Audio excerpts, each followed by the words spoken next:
Hello and welcome back to the show. This is episode number 165, and in this episode, we are going to talk with Kari Olson on some of the ways technology can help farmers no matter what farming practices they are using. Every day, there are phenomenal advancements happening in the field of agriculture technology. The team at RDO Equipment Company, along with respected, knowledgeable industry experts, are here to bring you the latest in ag tech news, information, and products that help today's growers solve challenges. Welcome to the show, Kari. First off, let's just hear a little bit more about you and how you got to where you are today. Sure. I'm a fourth generation farmer here in Hawley, Minnesota. I farm with my dad, Rob, and we produce corn, soybeans, and spring wheat. We are fully no-till, and we've been experimenting with cover crops for about 7 years now. I got my degree from North Dakota State in 2018 in Ag Econ with a minor in crop and weed. And yeah, came back to the farm as soon as I was done with school.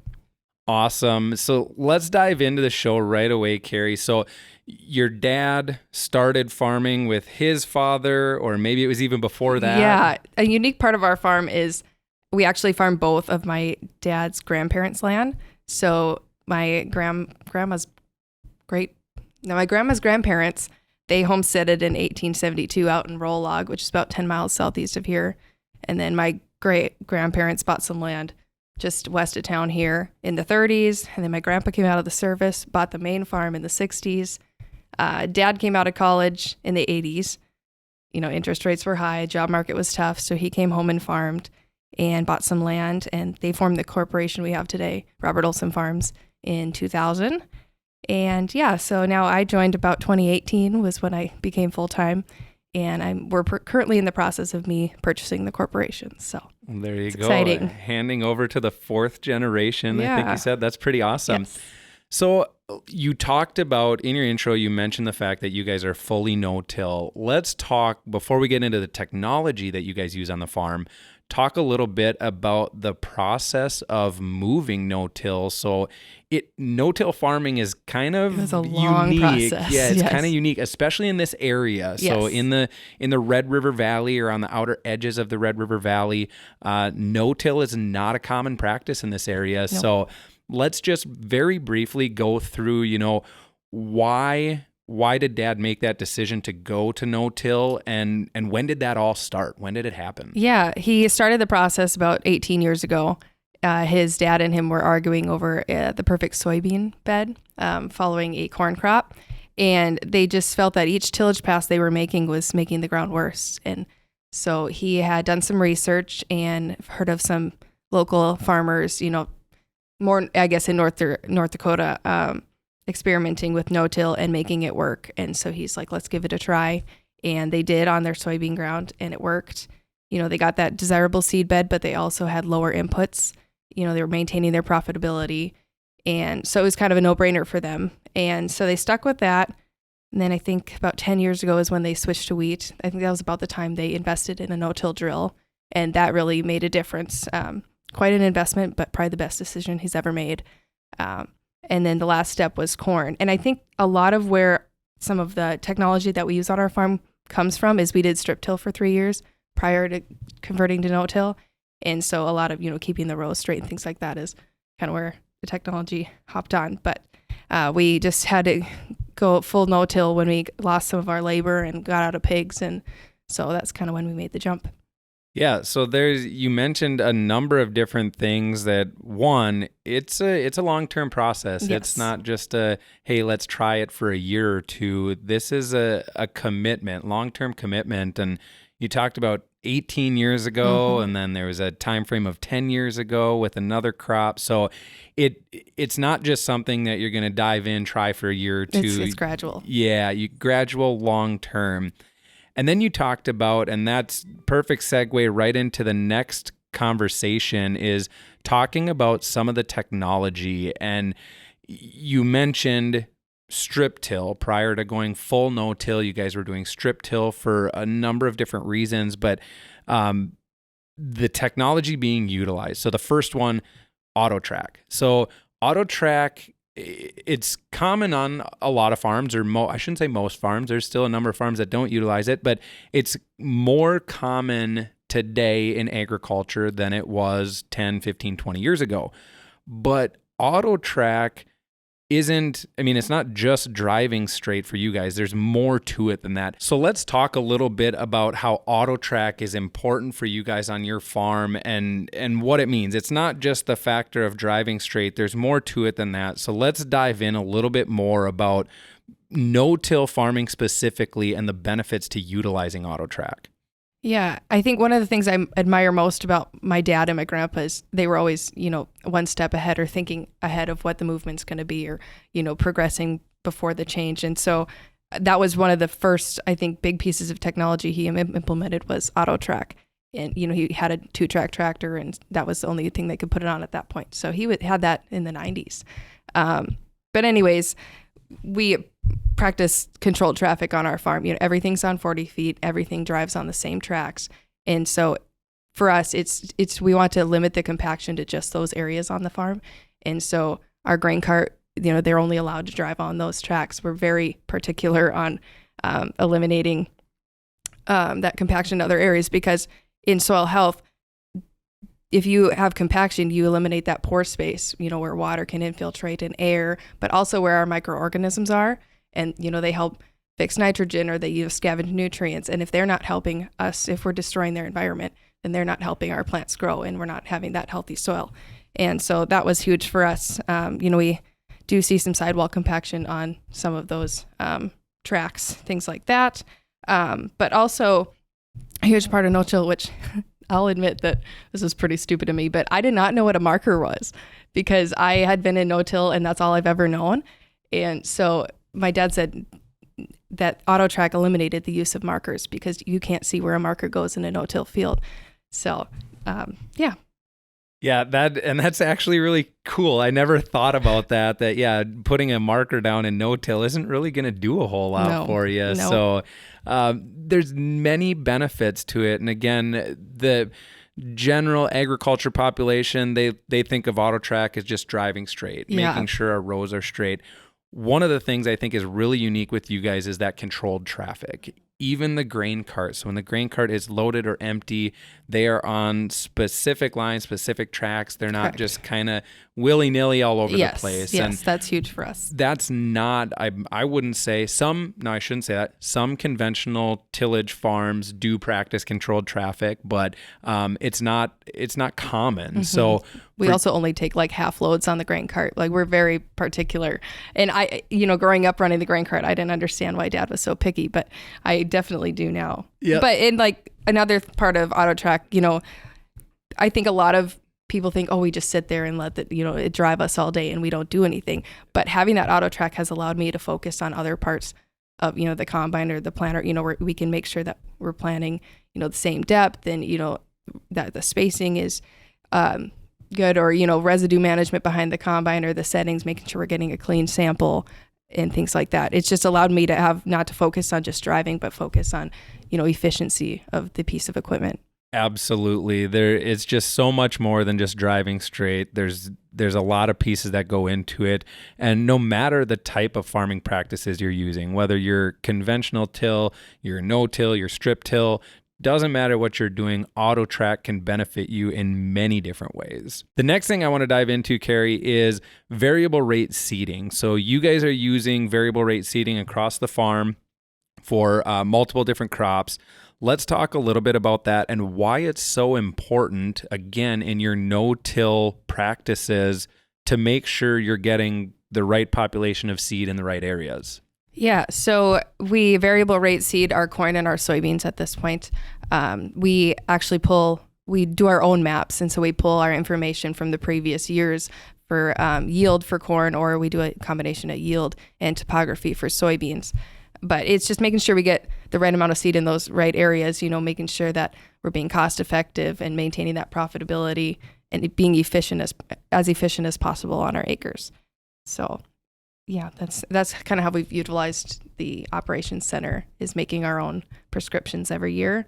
And another thing, I guess, is because we are no-till and we do some cover crops, being able to pull that information, yield information, and see our trials that we've done with these cover crops. Is this clover adding maybe some nitrogen that we're picking up on, or maybe we need to do something different because we're losing a little bit of yield here, or different things like that. We've been experimenting planting corn with the drill, and so being able to record that information of all these trials that we're doing is huge. Yeah, so that's a big thing. So the variable rate seeding, so there again, no matter the farming practices you're utilizing or tillage practices, variable rate seeding can play a beneficial role. And then moving to that next step, and the next thing I want to talk about was the operation center, collecting that data, knowing where you're benefiting, knowing where things are hurting. Again, it doesn't matter if you're conventional till, no-till, strip till, minimal till, whatever you want to do, this is all going to benefit you. So let's talk a little bit more about utilizing the operations center, how much data you guys are collecting and how you're utilizing that. So one of the ways you're utilizing it is to build those prescriptions, those variable rate prescriptions. What are some other ways that you're able to utilize the operations center and the data collected to make educated decisions for the years to come? I would say a lot of my seed decisions come from the operations center. We record all of our data from the previous year, and I take it out. And what we do in the corn planter, at least, is we do side-by-side trials. So half the planter has one variety, half has the other. And usually they're the same, different companies, but same maturity. And so we, compare them, and then we'll choose, maybe that one for next year and then compare it against another. So we're always trying to get the best varieties out there. So things like that. Yeah, so that's, again, a lot of different ways to utilize the operations center. One of the things I know prior to us talking about recording this podcast, there's a lot of people out there that have a skewed perception on no-till farming, that it's a very basic way of farming. You don't utilize technology. You don't have, let's say, new or current equipment. They might think of it as maybe a lazy way of farming because, well, hey, I don't have to till the ground. I just seed it and combine it. That's it. That is exactly why I wanted to record this episode, is because I wanted to kind of squash that bug. Yes. There is a lot of benefits to utilizing ag technology, no matter the farming practices. So are there any other types of equipment or any other technologies that you guys are utilizing that definitely plays a role in your no-till farming practices? Yeah, I would say two huge things would be section control, number one. That has allowed us to control our costs, but also, avoid overlapping and things like that. And our other one is, we've made quite an investment in a PowerCast tailboard spreader, just because if you want to do no-till, it starts the year before, and you got to get your residue management. But not only, spread it the full 40 feet, but spread it evenly, or we're going to have issues the next spring. So those have been two huge things for us. Yeah, I'm really glad you said that, because that is one of the things that I tell people. You ask the question of when does the cropping season start? And most people say, oh, spring tillage pass, or when I put the seed in the ground. But it is very, very true that seeding or the crop season for next year begins with the combine pass. Yep. And doesn't matter what that combine is harvesting, but how it's harvesting it and how you are placing that residue, or how you're managing your residue. Yes. So making sure, with an advanced PowerCast tailboard or whatever you're doing, making sure, and I actually did an episode on residue management back a few episodes ago, making sure your residue management lines up with the width of your head and other things like that. Mm-hmm. And in no-till, you made the comment that residue management is even more important, because you need to make sure that it's getting spread evenly and you're not balling up in certain areas. Yes. Little less forgiving with conventional tillage, obviously, because you're coming with 1 or 2 or maybe even 3 tillage passes to kind of spread that out. But you guys aren't doing that. Yeah, we don't get that opportunity. So having that residue management at the back of the combine is very vital to what you guys are doing. So really cool to hear that story. And then a section control too. Mm-hmm. You had mentioned section control is very important for your farm. Much like a conventional tillage practice or conventional farming, it, again, very important to reduce the input costs, making sure you're not overlapping, making sure those seeds aren't competing. Now, the last thing I just want to ask you, Kari, is there any kind of a success story that you'd like to share with us? Maybe it was a piece of equipment that you purchased, like the combine. I believe it's new on this combine, so you haven't gotten to see it yet. But is there any other piece of equipment that made a very large impact in the farm, or maybe a piece of technology that made that impact? Is there anything on the farm like that? I kind of alluded back to that with the 1890 air drill that my dad had purchased, years ago. But now we have the 1895, and that is by far my favorite piece of equipment on the farm. Just like all of this technology that we've talked about, I'm all about efficiency, and having a piece of equipment that can do multiple jobs is that's my favorite. That's our seeding tool. It does our soybeans and it does our wheat. It's our fertilizer tool. It's our cover crop tool.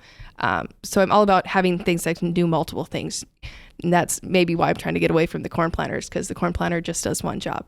And we're not, a huge farm. And so if I can, become more profitable by running one machine and keeping that machine up to date and keeping efficient, that I'm all for it. So. Yeah, that is awesome. And it's really unique. I heard you mention earlier in the episode here that you guys are experimenting with putting corn down with the air seeder. Really unique operation for the air seeder. I'm curious to see what the outcome of that is going to be and how it's gonna kind of progress from here. But yeah, you're absolutely right. The NoTill single disc NoTill drill or air seeder 1895, what you guys have now, a very versatile tool. You're doing your seeding, you're doing your fertilizer, your cover crops. You can use it for many different operations. So I would agree with you. That is probably a very, very crucial tool on your farm. So the last thing I want to ask you, Kari, with the knowledge you guys have, you've been doing no-till for 18 years on the farm.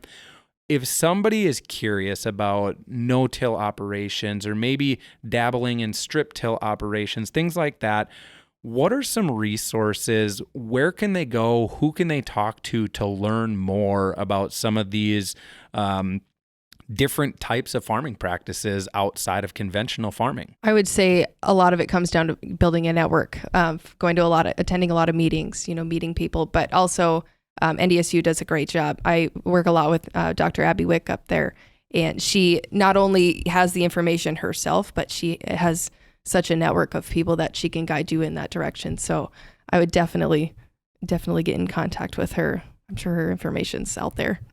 Yeah, I would agree. The contacts, the networks, I know there's a number of people all throughout the United States, and I would imagine the world, that are making connections, sharing information.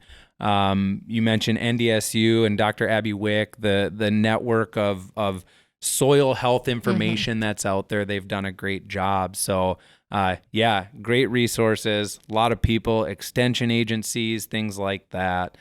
So I just want to say thank you, Kari, for taking the time to come in, sit down, and chat with me about no-till farming practices, and then why it's important to be utilizing some of the technology that you guys have to better these no-till practices. So thanks again for doing this. Thanks for having me.